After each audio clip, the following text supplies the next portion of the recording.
नमस्कार, आप सुन रहे हैं सुरेंद्र मोहन पाठक जी की लिखी कहानी बीवी का हत्यारा। You are right there. अब कह डालिए अपनी कहानी और झूठ से परहेज ही रखिएगा।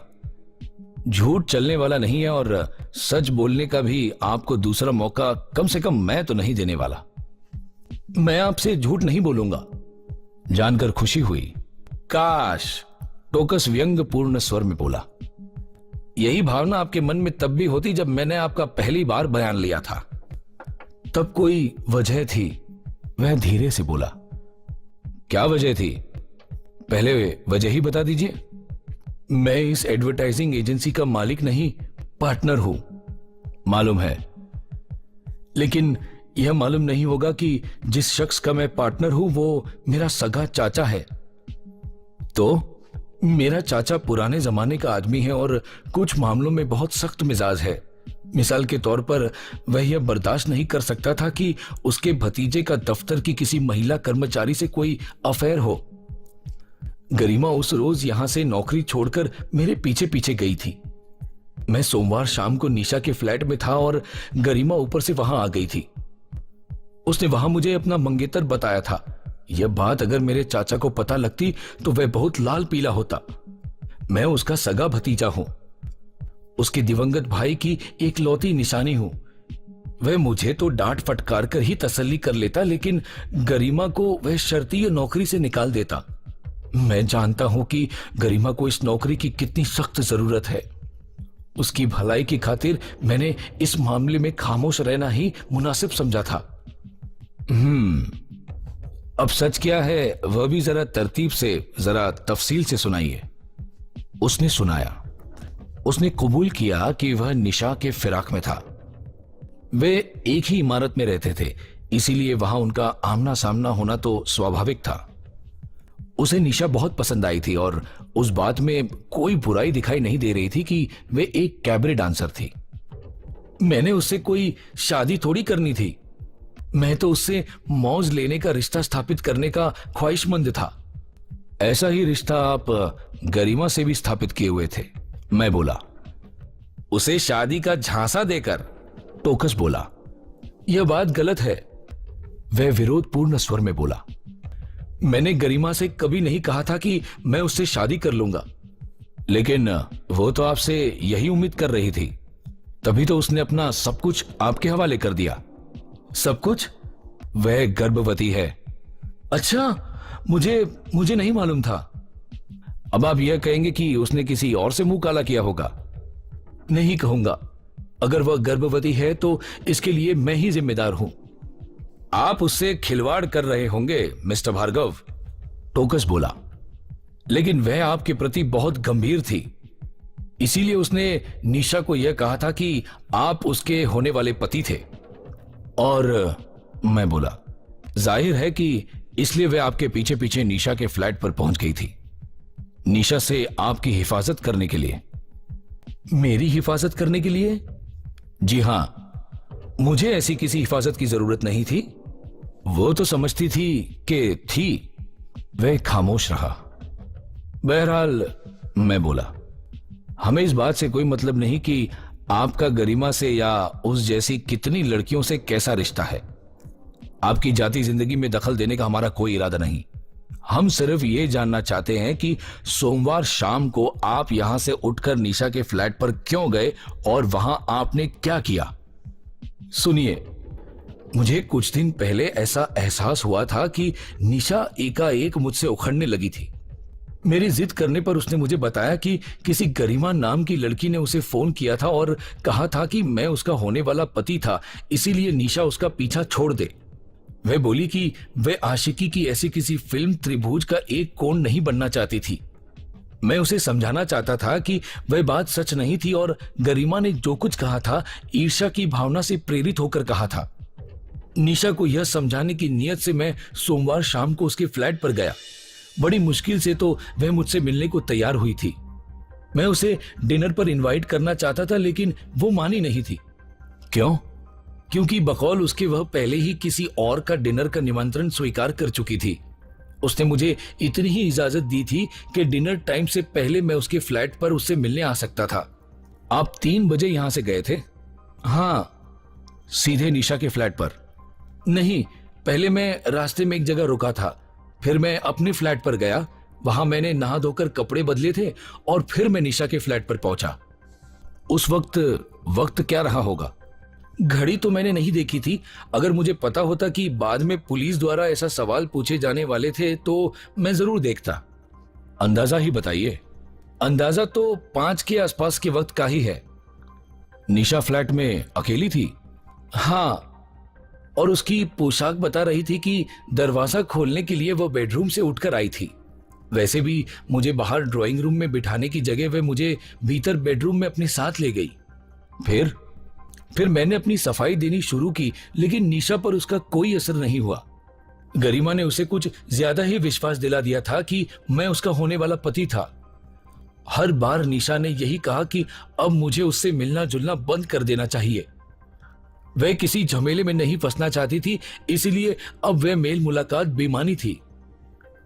उसके उस जवाब की आप पर क्या प्रतिक्रिया हुई?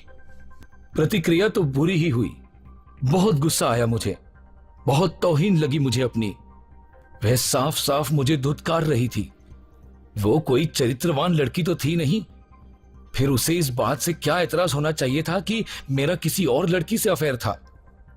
लेकिन वह तो मेरे साथ यूं पेश आ रही थी जैसे वो कोई खानदानी कुमारी कन्या हो और अपने और गरिमा के अफेयर को उसे छुपाकर मैंने उसका दिल तोड़ दिया था।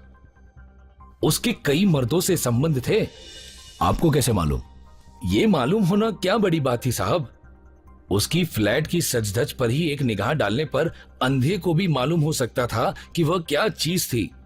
वो औरत बहुत लोगों को हासिल थी, सिवाय आपके। यही समझ लीजिए। मैं तो अभी भी उसके नाज नखरे उठा रहा था और उसके बिस्तर में अपनी प्रमोशन के अभी सपने ही देख रहा था कि उसने मुझे लाल झंडी दिखा दी। इसीलिए आप ताव खा गए क्योंकि वे आपके हाथों से निकली जा रही थी। हाँ। फिर क्या हुआ? फिर एकाएक गरिमा वहां पहुंच गई और बिगड़ी बात बनने की जो थोड़ी बहुत गुंजाइश बाकी थी वो भी खत्म हो गई। फिर वही सब कुछ जो निशा को वह फोन पर पहले कह चुकी थी दोबारा उसके मुंह पर कहने लगी। निशा और भी हत्थे से उखड़ गई। मैंने बड़ी मुश्किल से गरिमा को समझा बुझाकर वहां से इस वादे के साथ उसके घर भेजा कि मैं थोड़ी देर बाद वहां पहुंचता हूं।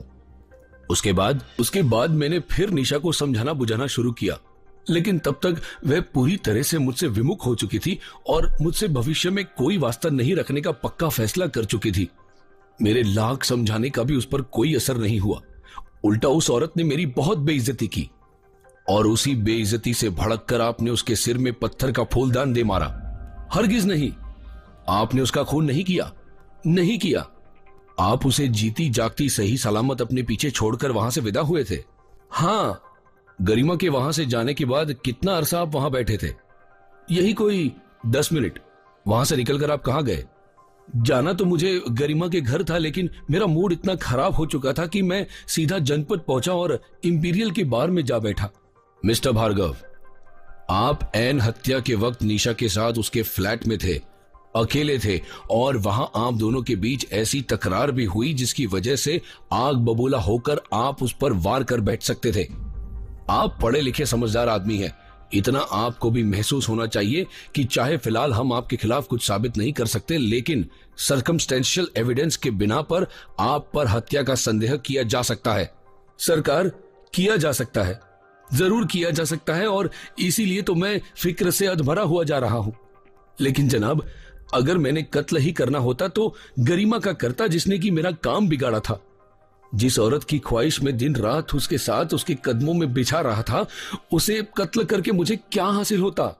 यह इंसानी फितरत होती है। कई बार जब आपकी कोई पसंदीदा चीज आपको नहीं हासिल होती तो वह उसे तबाह कर देना चाहता है, ताकि वह चीज अगर आपको हासिल नहीं तो और किसी को भी हासिल नहीं होनी चाहिए। वह बात कहते समय मुझे ऐसा लग रहा था कि जैसे मैं भार्गव और निशा के बारे में नहीं, अपने और अपनी बीवी के बारे में कह रहा था। बिल्कुल, टोकस चुटकी बजाता हुआ बोला। यही मेरा बाप कहा करता था। इंस्पेक्टर साहब, मैं बेशुमार लड़कियों से ऐसे रिश्ते जोड़ चुका हूं और बेशुमार लड़कियों द्वारा रिजेक्ट किया जा चुका हूं। This is all in the game, you can not win them all. अगर मैं अपना प्रणय निवेदन ठुकराने वाली हर लड़की का खून करता तो अब तक तो मैं दर्जनों खून कर चुका होता। शायद कर चुके हो, टोकस बोला। भार्गव ने बड़ी शिकायत भरी निगाहों से उसकी तरफ देखा। टोकस परे देखने लगा। एनीवे, मैं एकाएक उठ खड़ा हुआ। फिलहाल हम यहां से रुखसत हो रहे हैं, लेकिन जाने से पहले आपको फिर याद दिला जाना चाहते हैं कि अभी आप संदेह से बरी नहीं हैं। आपने पुलिस को उपलब्ध रहना है, कहीं गायब ना हो जाना।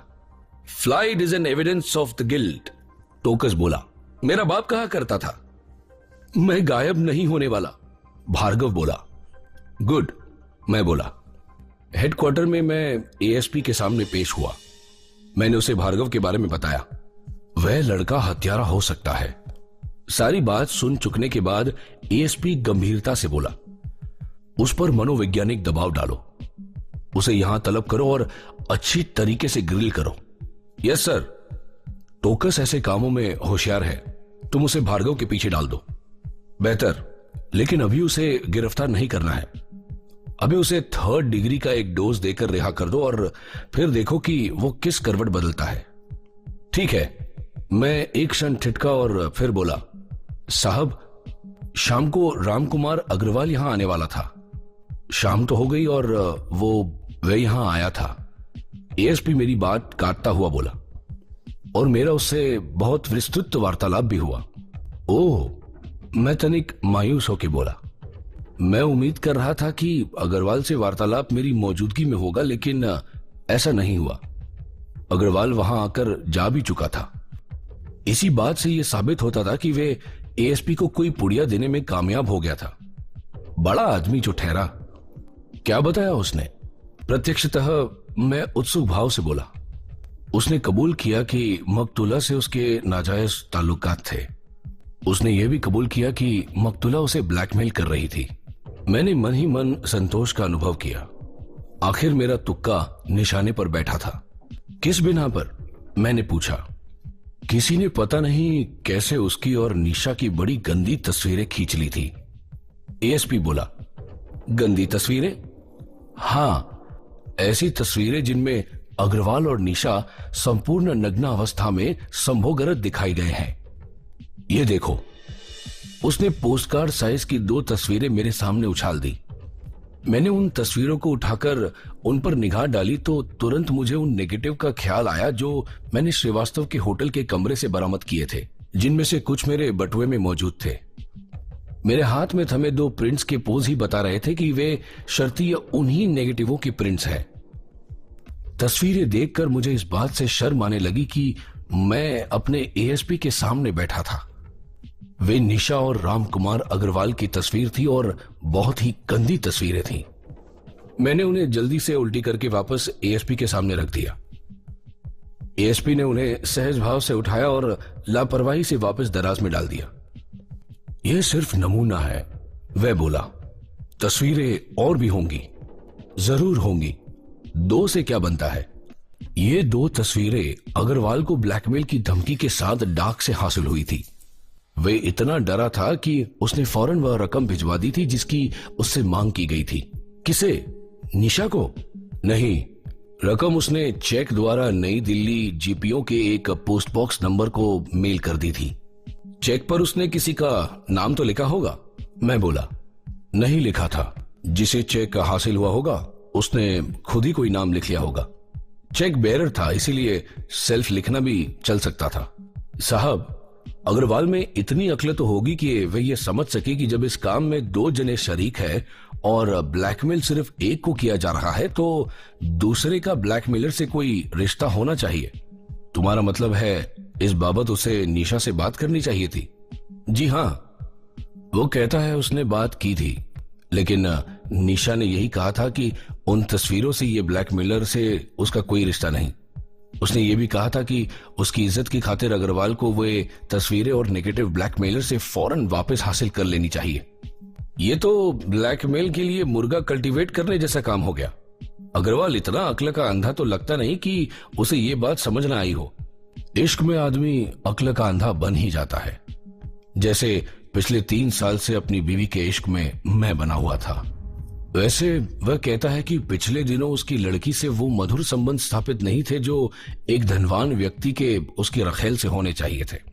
वह लड़की से बोर हो चुका था और उससे कन्नी काटना भी शुरू कर दी थी, लेकिन निशा ऐसा मोटा मुर्गा यूं हाथ से निकल नहीं जाने देना चाहती थी। इसीलिए वह उसे अक्सर धमकाया करती थी कि अगर उसने उसे छोड़ा तो वह उस रिश्तेदारी की खबर उसकी बीवी को कर देगी। ये भी तो ब्लैकमेलिंग ही हुई, मैं बोला। हुई। इसीलिए मैं सोचता हूं कि शायद निशा का इन तस्वीरों से कोई रिश्ता ना हो। इन तस्वीरों की पृष्ठभूमि की कुछ चीजें मैंने पहचानी है। मुझे ये निशा के बेडरूम की तस्वीरें मालूम होती है। निशा की रजामंदी के बिना कोई तीसरा आदमी निशा के बेडरूम में कैसे दाखिल हो सकता है और ये तस्वीरें कैसे खींच सकता है? अग्रवाल कहता है कि ये बात उसे भी खटकी थी। उसने निशा से इस बाबत सवाल किया था। लड़की का जवाब था कि जरूर वे तस्वीरें किसी ने फायर एस्केप पर खड़े होकर खींची थी। अग्रवाल कहता है कि ऐसा हो सकता था क्योंकि बेडरूम की खिड़की के पास ही फायर एस्केप की गोल सीढ़ियां गुजरती है। ओह, और क्या कहता है अग्रवाल? वह कबूल करता है कि रविवार की रात और सोमवार दोपहर बाद तक वे निशा के फ्लैट में उसके साथ था। 3 बजे वह वहां से विदा हुआ था और कार से फरीदाबाद वापस लौट गया था। सुंदरनगर से फरीदाबाद का रास्ता मुश्किल से पौने घंटे का है। इस लिहाज से 4 बजे से पहले वह फरीदाबाद पहुंच गया होगा। करेक्ट। वहां उसने अपनी कार सर्विसिंग के लिए एक गैरेज के हवाले कर दी थी। मैंने फोन करके मालूम किया है। वह 4 बजे के करीब कार लेकर वहां पहुंचा था। कार अभी भी वही है। लेकिन साहब, कार की फरीदाबाद में मौजूदगी तो यह साबित नहीं कर सकती कि वह भी फरीदाबाद में था। मुमकिन है वह किसी और कार द्वारा या बस द्वारा वापस लौटा हो और निशा का कत्ल करके फिर वापस फरीदाबाद चला गया हो। सरासर मुमकिन है, लेकिन उसका दावा यही है कि सोमवार को वह दिल्ली वापस नहीं लौटा था। वह कहता है कि सोमवार के बाद वह आज ही दिल्ली पुलिस के बुलावे पर दिल्ली आया था। यह बात हमें उसे पॉइंट आउट करनी चाहिए थी। मैंने की थी। मैंने उसे संदेह के आधार पर गिरफ्तार कर लेने की भी धमकी दी, लेकिन वह विचलित नहीं हुआ था। मेरे यह समझाने पर भी विचलित नहीं हुआ कि हत्या का उसके पास बड़ा तगड़ा उद्देश्य था कि लड़की उसे ब्लैकमेल कर रही थी और यहाँ की हत्या के सामने अपनी कोई एलिबी भी पेश नहीं कर पा रहा था। वो क्या कहता है कि कहाँ था वो हत्या के समय? सुनोगे तो कलप जाओगे। कहाँ था वो? नीलम सिनेमा में। सिनेमा देख रहा था वो। उस कत्ल के संबंधी वह तीसरा शख्स था जो हत्या के समय सिनेमा देख रहा था। अकेला या किसी के साथ था? अकेला। सिनेमा देखने का बहुत शौकीन होगा वो। नहीं था, लेकिन वह कहता है कि उस रोज वह इतनी परेशानी महसूस कर रहा था कि गाड़ी को गैरेज में देने के बाद वह सिनेमा हॉल में जा बैठा। गैरेज नीलम चौक में नीलम सिनेमा हॉल की बगल में ही है। वो फरीदाबाद की मशहूर हस्ती है। किसी ने तो उसे सिनेमा में देखा होगा। किसी ने नहीं देखा। वो कहता है कि जब वे सिनेमा में दाखिल हुआ था तो पिक्चर शुरू हो चुकी थी, यानी अंधेरे में हॉल में जाकर बैठ गया। बाद में वहां से निकलते वक्त तो वह भीड़ के साथ निकला होगा। नहीं निकला था। वो कहता है कि इंटरवल के बाद बोर होने लगा था और फिर शो खत्म होने से पहले ही वो वहां से उठकर चला आया था। ये तो बड़ी गोल मोल ढीली ढाली बात है। करेक्ट। साफ साफ पुलिस की जुबान में कहा जाए तो हत्या के वक्त की उसके पास कोई एलिबी नहीं। वो ये बात साबित नहीं कर सकता कि हत्या के समय घटनास्थल से 32 किलोमीटर दूर वह एक दूसरे शहर में सिनेमा देख रहा था। साहब, फिर भी आपने उसे रिहा कर दिया? हाँ, फिलहाल। लेकिन उसके बड़े आदमी होने का रोब खाकर नहीं, बल्कि उसके व्यवहार की एक विचित्रता की वजह से। वो क्या? शर्मा, कत्ल की उसे कतई कोई परवाह नहीं मालूम होती थी। वह अगर फिक्रमंद था तो अपनी गंदी तस्वीरों के लिए, जिनको वापस हासिल करने में हमारी मदद के लिए वह बकायदा गिड़गिड़ा रहा था। लेकिन निशा के कत्ल को तो उसने अपने नाक पर बैठी मक्खी जितना भी अहमियत नहीं दी। दूसरी बात यह कि अगर उसने निशा का इसीलिए कत्ल किया होता क्योंकि उन गंदी तस्वीरों के माध्यम से वे उसे ब्लैकमेल कर रही थी, तो उन तस्वीरों की बाबत उसने हमें कभी नहीं बताया होता। और अगर वह खुद न बताता तो यह बात हमें कभी मालूम ना होती। तुरंत मेरा ध्यान उस वक्त भी अपने जेब में मौजूद नेगेटिवों की तरफ गया। मैंने एक बहुत अहम बात एएसपी से छुपाई थी। इस बात की अगर उसे खबर लग जाती तो वह शर्तीय मेरा बाजा बजा देता। अब हमारे सामने एएसपी बोला, एक बहुत जरूरी काम यह भी है कि हमने इन तस्वीरों के नेगेटिव तलाश कर रहे हैं। अब अगर हम ये मानकर चले कि इन तस्वीरों के माध्यम से अग्रवाल को ब्लैकमेल करने वाली स्कीम में निशा का भी हाथ था, तो नेगेटिव निशा के फ्लैट में भी हो सकते हैं। वहां नहीं है, शर्तीय नहीं है, मैं गारंटी करता हूं। वहां की बहुत बारीकी से तलाशी ले ली है मैंने। तो फिर वे उसने कहीं और छुपाए होंगे।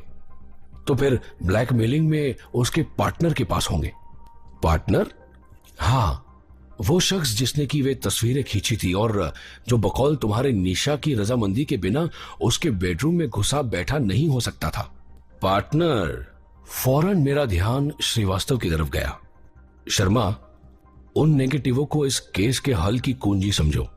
उनको बरामदी हुई नहीं और केस हल हुआ नहीं। वो कुंजी मेरे जेब में थी और मैं उल्लू सा नक्शा ताने एएसपी के सामने बैठा था। वैसे अब मुझे एक नई फिक्र सताने लगी थी। अगर वाकई श्रीवास्तव को मालूम था कि उसके होटल के कमरे से जेवर मैंने गायब किए थे, तो अब तक वह नेगेटिव वहां से गायब कर चुका हो सकता था। मुझे फौरन पहाड़गंज उसके होटल में पहुंचना निहायत जरूरी लगा। मैं बोला, उन नेगेटिवों की तलाश की पूरी कोशिश करूंगा। गुड। फिर एएसपी ने मुझे डिसमिस कर दिया।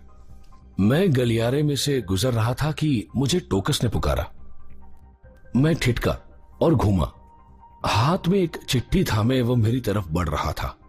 तुम्हारी ये चिट्ठी आई पड़ी है। चिट्ठी का बंद लिफाफा मुझे थमाता हुआ वो बोला। Thank you. मैं बोला। तुम? वह उत्सुक भाव से बोला, अपनी डाक अपने घर के पते पर नहीं मंगाते हो? वही मंगाता हूं। तो ये चिट्ठी इत्तेफाक से यहां आ गई है, पता नहीं किसने भेजी है। ओ, हकीकतन मुझे खूब मालूम था कि वह चिट्ठी मुझे किसने भेजी थी। वह चिट्ठी मुंबई पुलिस में नौकरी में लगे मेरे उसी दोस्त की थी जिसकी एक चिट्ठी मुझे सोमवार भी हासिल हुई थी और जिसकी वजह से मुझे ये मालूम हुआ था कि मेरी भोली भाली बीवी वास्तव में शीला अत्रे नाम की एक सजायाफ्ता मुजरिम थी। चोर सिपाही की कितनी अच्छी जोड़ी थी हमारी। मैं अभी आया, मैं बोला और टोकस को वहां खड़ा छोड़कर टॉयलेट में घुसा। एक लेबोरेटरी स्टॉल में दाखिल होकर मैं कमोड की सीट पर बैठ गया। मैंने मुंबई से आया पत्र खोला और वहां के नीम अंधेरे में उसे पढ़ा। लिखा था, शीला अत्रे के बारे में और तफ्तीश करने पर मालूम हुआ है कि सन 1976 में, जबकि वह 17 या 18 साल की रही होगी, वे आर.के. पटेल नामक एक ऐसे आदमी की सोबत में थी जो कि एक हिस्ट्री शीटर था। सन 1977 के आरंभ में पटेल एक डकैती के इल्जाम में गिरफ्तार हुआ था, लेकिन मुकदमे के दौरान जब वह जमानत पर छूटा था तो फरार हो गया था। शीला अत्रे उन्हीं दिनों गिरफ्तार की गई थी। पटेल द्वारा किए गए अपराध में उसका क्या रोल था यह स्पष्ट रूप से सामने नहीं आया था, लेकिन 2.5 साल की जेल की सजा उसे पटेल के सहयोगिनी होने की वजह से ही हुई थी। ये निश्चित रूप से कहना मुहाल है कि वह डकैती में शामिल थी या नहीं, या पटेल के फरार होने में वह उसकी सहायता सिद्ध हुई थी या नहीं, लेकिन पकड़ी वह इसीलिए गई थी क्योंकि पुलिस को उम्मीद थी कि उसकी मदद से पटेल को दोबारा गिरफ्तार किया जा सकता था। पटेल दोबारा गिरफ्तार नहीं हो सका था, इसीलिए जाहिर है कि पुलिस का नजला शीला अत्रे पर गिरा था। अदालत ने उसे 2.5 साल की सजा सुनाई थी। पटेल आज भी फरार है और यहाँ की पुलिस को उसकी आज भी तलाश है। इस वक्त पटेल की उम्र 33-34 साल के करीब होगी। शीला अत्रे के बारे में पुलिस रिकॉर्ड से और मालूम हुआ है कि वे सन 1958 में पूना के एक सरकारी अस्पताल में पैदा हुई थी। उसकी मां का नाम अनुसुया अत्रे था, जो कि उसके पैदा होते ही मर गई थी। उसके बाप का कोई पता नहीं। बच्ची पैदा होते ही क्रिश्चियन समाज द्वारा चलाए जाने वाले स्थानीय यतीम खाने के हवाले कर दी गई थी, जहां से कि वह 16 साल की उम्र में भाग गई थी। यतीम खाने वालों ने उसे वापस पकड़ मंगवाने की कोई कोशिश नहीं की थी। जेल से छूटकर वह कहां गई थी, ये बहुत कोशिशों के बावजूद मालूम नहीं हो सका है। डकैती की डिटेल रिपोर्ट की तुम्हें जरूरत है या नहीं मुझे नहीं मालूम। अगर जरूरत हो तो चिट्ठी लिख देना, मैं डिटेल रिपोर्ट भेज दूंगा। मैंने पत्र को एक और बार पढ़ा और फिर उसे बंद करके वापस लिफाफे में रख लिया। तो मेरी बीवी किसी आर के पटेल नाम के डकैत की माशूक रह चुकी थी। आर के, राजेश कुमार। जरूर इसी पटेल के बच्चे का नाम वह मेरे अभिसारित होते हुए भी बज रही थी। कैसा आदमी था वह हरामजादा पटेल। क्या बहुत खूबसूरत था, क्या बहुत नौजवान, कामदेव का अवतार। क्या उसी से मेरी बीवी आज भी ताल्लुकात बनाए हुए थी। एकाएक अपनी बीवी से कहीं ज्यादा नफरत मुझे उस अनदेखे आदमी से होने लगी। मेरे जुबड़े अपने आप कस गए और दांतों में से किटकिटाहट की आवाज निकलने लगी। मेरे हृदय में ईर्ष्या और घृणा की ऐसी ज्वाला धधक रही थी जो कि कभी भी मेरे काबू से बाहर हो सकती थी। बीवी का क्या, मैं खुद अपनी हत्या कर सकता था। तभी दरवाजे पर दस्तक पड़ी। मैं बुरी तरह चौंका। रवि, मुझे टोकस की आवाज सुनाई दी। भीतर हो? हां, मैं सीट से उठता हुआ बोला। क्या है? तुम्हारा टेलीफोन है। मैं फौरन बाहर निकला। मैं टेलीफोन पर पहुंचा। टेलीफोन अशोक विहार के उस बैंक से आया था जिसमें मेरा अपनी बीवी के साथ जॉइंट अकाउंट था और जिसका मैनेजर मेरा दोस्त था। उसने मुझे बताया कि मेरे खाते में से 1,000 रुपए की रकम ओवरड्रॉ की जा चुकी थी। रवि, वह बोला, तुम तो जानते हो कि सेविंग अकाउंट में ओवरड्राफ्ट नहीं चलता। यारी दोस्ती में मैंने भाभी जी का लाया चेक पास कर दिया है। अब तुम एक जिम्मेदार पति बनकर दिखाओ और अपने खाते में फौरन पैसा जमा कराओ ताकि भाभी जी उसे निकालकर खर्च कर सके। वह हंसा। उसके लिए यह मजाक की ही बात थी, लेकिन मेरे लिए नहीं। हमारे उस जॉइंट अकाउंट में कम से कम 10,000 रुपए हमेशा रहते थे और अब उल्टे हमने बैंक का 1,000 रुपए देना था।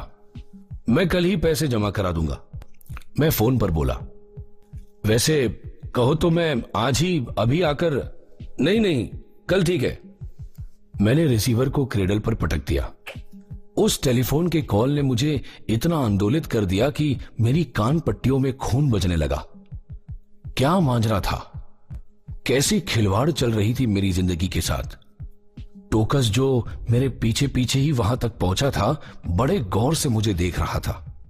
मुझे आजकल, वह बोला, तुम्हारी तबीयत में कोई खास ही नुक्स मालूम होता है। डॉक्टर को अच्छी तरह से दिखा कर आओ, नहीं तो देख लेना लंबे बीमार पड़ जाओगे। नहीं, मैं झुंझलाया। कुछ नहीं है मुझे, सिर्फ सिर दुख रहा है। उसके लिए भी आराम की जरूरत होती है। तुम घर जाकर आराम करो, मैं यहां सब संभाल लूंगा। मैंने सहमति में सिर हिलाया और 5 मिनट बाद मैं वहां से विदा हो गया। लेकिन घर का रुख मैंने नहीं किया। मैं कनॉट पैलेस पहुंचा। वहां से मैंने विस्की का एक पौवा खरीदा और एक ऐसे रेस्टोरेंट में पहुंचा जिसका मालिक मेरा वाकिफदार था। 10 मिनट में मैं विस्की का पूरा पौवा पी गया। तब मेरी कनपट्टियों में खून बजना बंद हो गया और मुझे तसल्ली हुई कि दिमागी टेंशन से मुझे ब्रेन हैमरेज नहीं होने वाला था। मैंने जैक एंड जिल में फोन किया। सुषमा सोनी अभी वहां नहीं पहुंची थी, लेकिन पुलिस के नाम से मुझे वहां से एक नंबर मालूम हो गया कि जिस पर सुषमा सोनी से बात हो सकती थी।